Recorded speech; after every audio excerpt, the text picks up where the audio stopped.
Session Retrospect, Recap 16.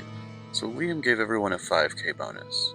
He's also talking with city leaders about possibly hiring you for clearing out other labyrinths. They're going to be given a week of downtime, so they're going to discuss what they're going to do for that. Spock, Tolk, which is Gorg's brother, and other people are arriving around then with updates. They go for a walk through town to get a lay of the land and to pick out a few stops. They find the robot vending machine, they stop at a magic shop, and they buy so many things. Necklaces of shadow fireballs, rings of shield, a ring of protection, a bag of holding, a ring of spell storing, all sorts of things that way.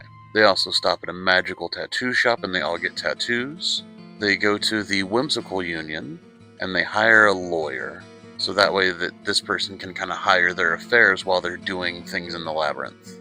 Individually, Gorg gets a loan for 10 acres of land and a keep. Gorg goes and visits the orphanage and the dragon cult. That is where he saw the image from the glass ball from the labyrinth.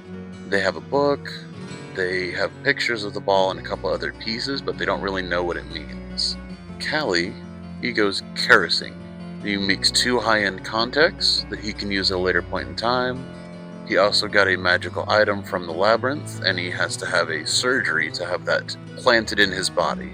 Floyd gets some spellbook from the library, and he's adding them on his spellbook.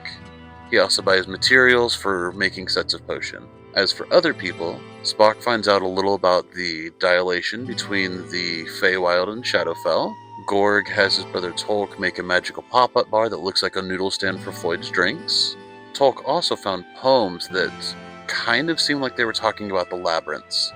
There were 9 of them, but there's only 6 known labyrinths.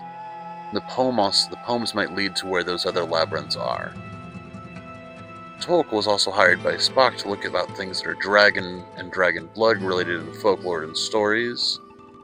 It seems that you can use individual drops for short-term effects, or large amounts for permanent effects, and the effect seems to differ by the dragon.